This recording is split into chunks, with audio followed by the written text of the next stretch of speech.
Viendo síndromes coronarios agudos. Si alguien tiene alguna duda, saben que puede dejármela por ahí, ¿vale? Dejen nada más acepto a alguien más y ya. Entonces, vamos a empezar con síndromes coronarios agudos. Y como tal, por definición de los síndromes coronarios agudos, estos se definen como una evidencia de daño miocárdico. Esta es la palabra clave inicial que tenemos que aprender, ¿vale? Es el daño miocárdico. Con elevación de troponinas, también palabra clave, troponinas, mayor al percentil 99. Seguramente ya han escuchado esta definición una y un millón de veces, pero es una definición que es muy importante porque desde un inicio nos dicen qué es lo que tiene que haber para que evidentemente sea un síndrome coronario agudo, daño miocárdico y elevación de enzimas cardíacas. ¿Cuáles van a ser esas enzimas cardíacas más importantes? Las troponinas. Más adelante en la clase nos vamos a dar cuenta cuando veamos los biomarcadores para el infarto que existen más enzimas cardíacas. Existe la fracción MB de la CPK, existe la mioglobina, existe la troponina T y la troponina I. Entonces lo vamos a ver más adelante eso y vamos a ver las diferencias que tienen, porque evidentemente no es lo mismo que se eleve una mioglobina a que se eleve la troponina, ¿vale? Entonces, pues bueno, estas troponinas tienen que estar arriba de la percentila 99, ¿vale? De su límite superior de referencia. Además de esto, tiene que haber clínica sugestiva de un infarto y elevación del segmento ST en al menos dos derivaciones contiguas. El número mágico, aquí en el electrocardiograma, va a ser el número 2, porque para que yo poder decir que electrocardiográficamente un paciente tiene evidencia de infarto a través de un electrocardiograma, tiene que tener dos derivaciones que sean de la misma cara, o sea, que sean contiguas, para yo meramente decir, este paciente se está infartando, ¿vale? Entonces, muy importante eso porque lo que va a definir el YAM, el síndrome coronario agudo, va a ser simplemente todo esto que estamos viendo, ¿vale? Ahora, datos muy crudos. Epidemiológicamente, fíjense que esta es la primera causa de mortalidad mundial. Esto es importantísimo. Desde que todos entramos a la carrera, nos dijeron a todos como medicoblastos que la principal causa de muerte aquí en México eran las causas cardiovasculares. Y esto, desde hace muchos años, se sigue cumpliendo, ¿vale? No solamente es algo que sucedió en el 2025, en el 2024, en el 2023, esto ha sucedido por muchos años y las enfermedades cardiovasculares siempre están a la alza. Sobre todo, ¿por qué? Porque se relacionan a un pivote central, que es el síndrome metabólico. Y como sabemos, el síndrome metabólico, pues es una pandemia total, ¿no? Aquí en México, pues somos el primer lugar de obesidad infantil y el segundo en obesidad en adultos. Entonces, pues díganme si no es importante que los pacientes pues vayan a desarrollar algún tipo de enfermedad cardiovascular en su vida, ¿no? Entonces, muy importante. Ahora, en varones es la principal causa de muertes. Aproximadamente se registra por las estadísticas que tenemos de salud del 12.6%, dato muy importante, y la segunda en mujeres. Entonces, muy importante, en varones es la primera y en mujeres es la segunda, ¿vale? La mortalidad a nivel global es el del 31%. Si se fijan, pues el 31% pues es una cifra significativa, es demasiado alta. Y bueno, ¿cuál va a ser la principal etiología del infarto agudo del miocardio? Siempre recuerden esta etiología que va a ser las placas de aterosclerosis que se van a desprender de los vasos sanguíneos y que van a obstruir la circulación coronaria. Ahora, eso es lo que nos dijeron todos los maestros de medicina en toda la vida, es lo que hemos aprendido siempre. Lo que vamos a aprender hoy es que existen 5 tipos de infarto y el que siempre vemos o evidenciamos, el que es más común por mucho, es el que acabo de mencionar, el que se rompe la placa de aterosclerosis y se obstruye el vaso. Ese es el primer tipo de infarto, o sea, el infarto tipo 1.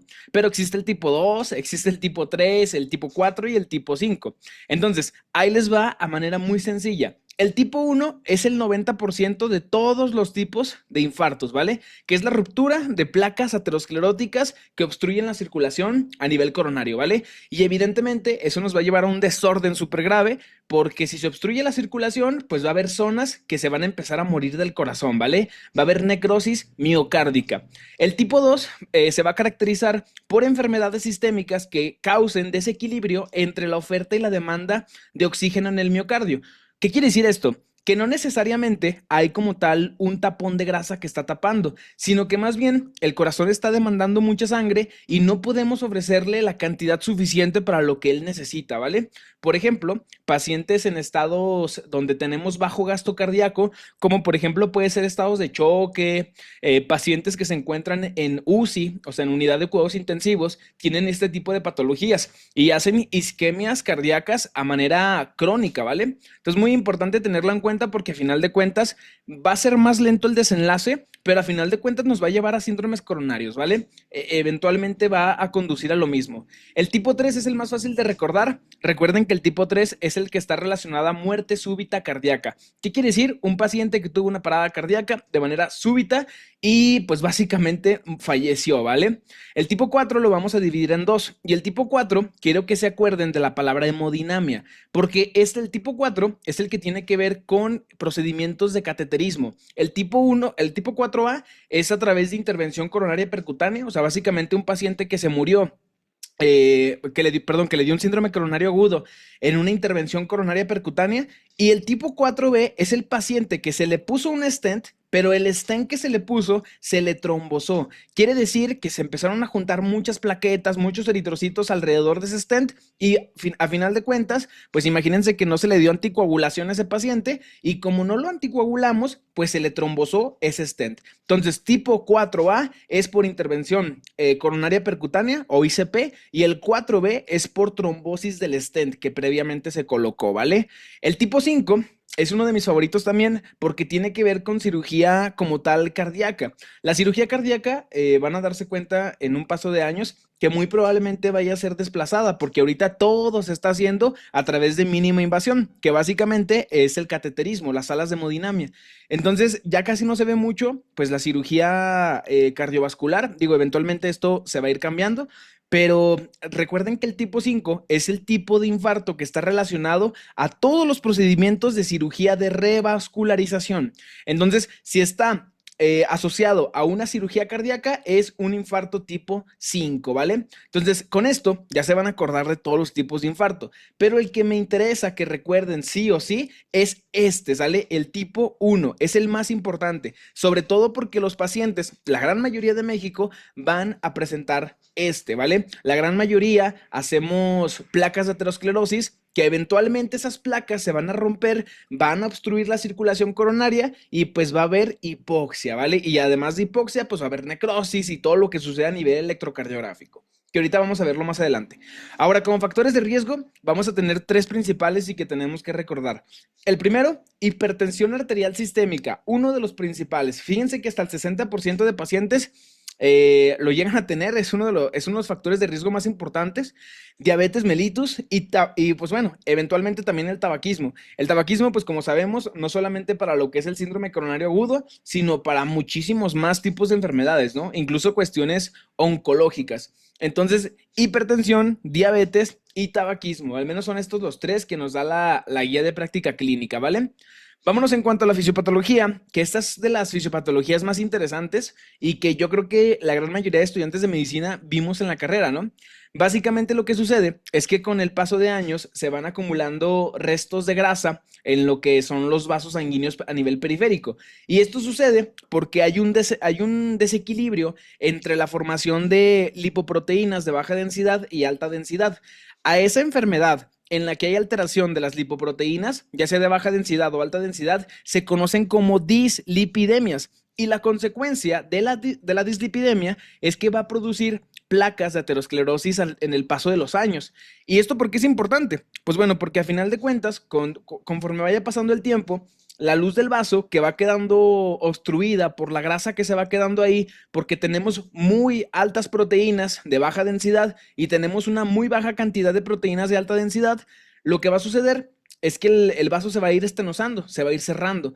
Además de esto, vamos a tener una placa que al principio va a ser estable, pero conforme vaya pasando sangre por aquí y vaya pasando, puede ir haciendo microrupturas en las partes laterales. Y esas microrupturas, ¿qué van a generar? Van a generar una placa inestable. Entonces, las placas ateroscleróticas inestables tienen tendencia a dos cosas. Tienen tendencia a generar cambios hemodinámicos alterados y además otra consecuencia muy grave de las placas inestables, que es su erosión y su posterior ruptura, ¿vale?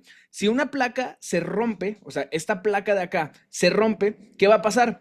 Que básicamente el endotelio va a quedar sin lo que es su recubrimiento y se va a exponer lo que es el colágeno que se encontraría acá abajo. Acuérdense que debajo de cada epitelio, el endotelio es un tipo de epitelio. Debajo del endotelio hay colágeno, porque acuérdense que tiene que haber una membrana basal abajo de cada epitelio. El colágeno que tenemos debajo de cada epitelio, que es la membrana basal, es colágeno tipo 4. Puede ser una pregunta ahí muy mamona en el ENAR, que no creo que pregunten.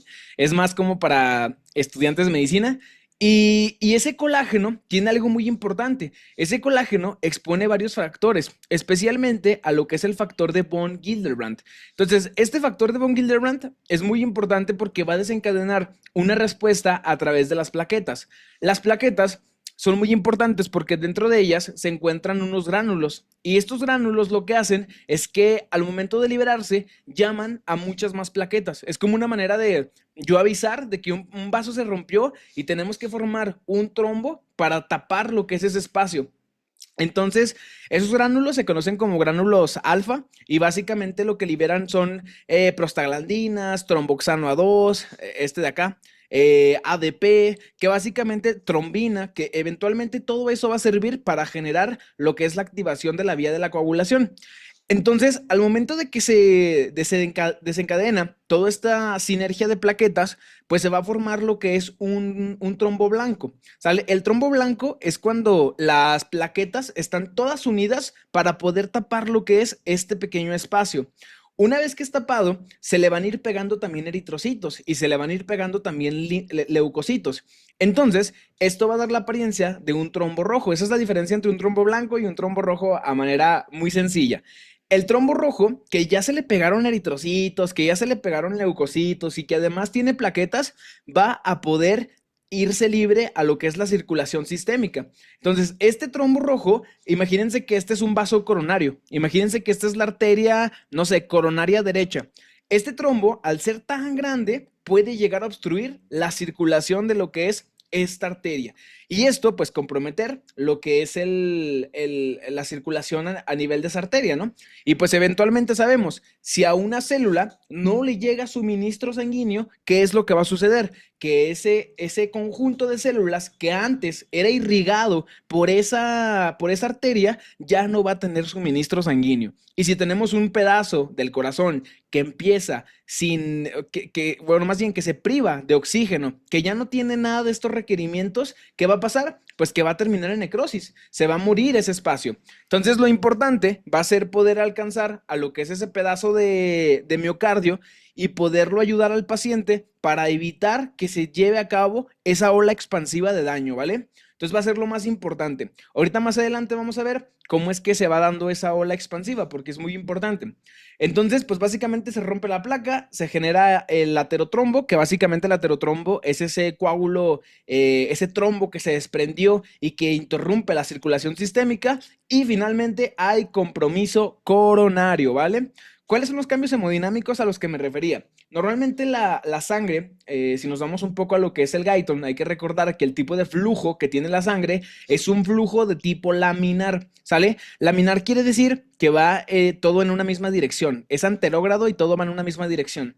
Y generalmente es todo paralelo, o sea, no choca. Pero cuando tenemos una placa de aterosclerosis aquí en las paredes, la sangre choca con lo que es la placa. Lo que va generando esto a lo largo del tiempo es que se generen flujos que van a ser turbulentos, o sea, que vayan en muchas direcciones. Y acuérdense de algo muy importante. ¿Cuál es la triada de Virchow? La triada de Virchow es una triada muy importante porque básicamente lo que nos dice esa triada es que si tenemos uno de sus tres componentes positivos, vamos a generar más trombos. La triada de Virchow básicamente nos habla de generación de trombosis. Y acuérdense que tiene tres cosas. Las tres cosas de la triada de Virchow, nada más para que se acuerden, es una de las triadas más importantes y no solamente se ve en patología cardíaca, se ven muchísimas cosas más, ¿no? En cirugía se ve también. Y evidentemente los cirujanos son maestros de la triada de Virchow. ¿Cuáles son esos tres puntos? Uno son coagulopatías, cualquier tipo de coagulopatías, ¿sale? La segunda es la lesión endotelial. Si nuestro endotelio se lesiona, esto puede producir lo que son cambios a nivel estructural y generar más trombosis, que era básicamente lo que mencionábamos ahorita, lo que pasaba, ¿no? Y el tercer punto, y muy importante, es la alteración del flujo sanguíneo. Si mi flujo sanguíneo se estanca, que eso se llama estasis vascular, o si mi flujo sanguíneo se hace turbulento, que es lo que le pasa a este tipo de pacientes, va a haber más trombosis, ¿vale? Entonces, clásica tríada de Virchow. Punto importante muy a recordar, porque la tríada de Virchow sí se puede llegar a preguntar, sobre todo porque en pacientes con tromboembolia pulmonar también la fisiopatología es la misma. Es una tríada de Virchow que básicamente está positiva por cualquier cosa y esto nos produce trombosis, primero a nivel del miembro inferior y después ese trombo se va hasta el pulmón, ¿no? En la TEP. Entonces, muy importante con eso. Nada más para especificar aquí y que se les acuerde, la inflamación crónica, ¿sale? Va a producir siempre coagulopatía, porque acuérdense que la inflamación crónica tiene, o más bien genera un ambiente que va a ser protrombótico, ¿sale? O sea, va a tener más tendencia a activar más rápido la cascada de coagulación, a que todo esto se esté gastando mucho más rápido, ¿vale? Entonces, pacientes con cáncer, pacientes con cirugías, pacientes postrados, pacientes con obesidad por muy largo tiempo, ¿sale? Tienen tendencia a estados protrombóticos. Por eso que no se les haga raro si alguna paciente que pues parecía no tener nada y que solamente era obesa, pues comienza con datos de insuficiencia arterial periférica o insuficiencia venosa crónica. Entonces, básicamente tiene que ver con esto, ¿vale? De la tríada de Virchow. Ahora, vámonos ahora sí per se con los síndromes coronarios agudos. Yo sé